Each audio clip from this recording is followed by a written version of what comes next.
పూర్తి వివరాల కోసమై స్క్రీన్ మీద కనిపిస్తున్న మొబైల్ నెంబర్కి కాల్ చేయండి. షరతులు వర్తిస్తాయి.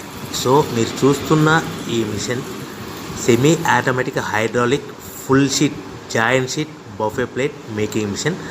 ఓన్లీ సింగిల్ లివర్ ఉంటుంది. సింగిల్ ఆపరేటర్తో 2 రకాల ఫుల్ షీట్ జాయింట్ షీట్ పెట్టి 2 రకాల ప్లేట్లు తయారు చేసుకోవచ్చు. ఈ మిషన్లో 12 ఇంచుల బఫే ప్లేట్ కానీ 14 ఇంచుల బఫే ప్లేట్ ఎక్స్ట్రా డైలు కొనుక్కొని మార్చుకొని 2 రకాల ప్లేట్లు తయారు చేసుకోవచ్చని మీకు అందరికీ తెలియజేస్తున్నాను. ఈ మిషన్కి వచ్చే 2 HP మోటార్ను ఇంటి కరెంటు కాకుండా దీనికి సపరేట్గా కమర్షియల్ కేటగిరీ 2 మీటర్ ఫిట్ చేసుకోవాల్సిందిగా మీకు అందరికీ తెలియజేస్తున్నాను. ఈ ఫుల్ షీట్ను మిషన్లో ఈ విధంగా పెట్టి లివర్ని గేర్ని ముందుకు ప్రెస్ చేస్తే డై కిందికి వస్తుంది. సో 1 2 3 4 సెకండ్లు ఆగిన తర్వాత లివర్ని ఎన్నికట్ డై పైకి వెళ్తుంది.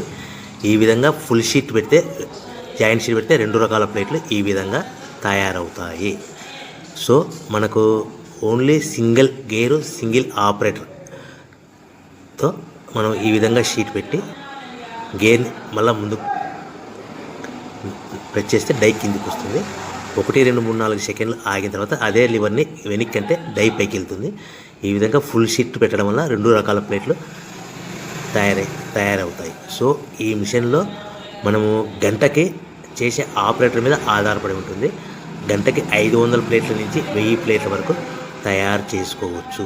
ఈ మిషన్లో ఫుల్ షీట్ జాయింట్ షీట్ పెడితే 2 రకాల బఫే ప్లేట్లు తయారు చేసుకోవచ్చు. మనం ఎలాంటి 12 ఇంచుల బఫే ప్లేట్లు కానీ లేదు అంటే 14 ఇంచుల బఫే ప్లేట్లు ఎక్స్ట్రా డై కొనుక్కొని మనం 2 రకాల ప్లేట్లు తయారు చేసుకోవచ్చు. 12 ఇంచుల బఫే ప్లేట్లు లేదు అంటే 14 ఇంచుల బఫే ప్లేట్లు ఎక్స్ట్రా డై కొనుక్కొని మనం ప్లేట్లు తయారు చేసుకోవచ్చు. కానీ ఈ మిషన్లో ఎలాంటి టిఫిన్ ప్లేట్లని స్నాక్స్ ప్లేట్స్ అని డోన కప్పులని టీ కప్పులని తయారు చేసుకోలేము.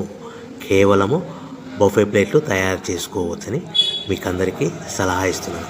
మనం మిషన్ కొనుక్కున్న తర్వాత దీనికి వచ్చే 2 HP మోటార్ని ఇంటి కరెంటు మీటర్ కాకుండా దీనికి సపరేట్గా single phase commercial category 2 metre fit చేసుకోవడం వల్ల భవిష్యత్తులో ఎలక్ట్రిసిటీ డిపార్ట్మెంట్ నుంచి మనకి ఎలాంటి ప్రాబ్లమ్స్ ఉండవని మీకు అందరికీ తెలియజేస్తుంది. ఈ మిషన్ కేవలము పెద్దవాళ్ళు మాత్రమే ఆపరేటింగ్ చేయవలసిందిగా మీకు అందరికీ తెలియజేస్తున్నాను. పిల్లలతో ఆపరేటింగ్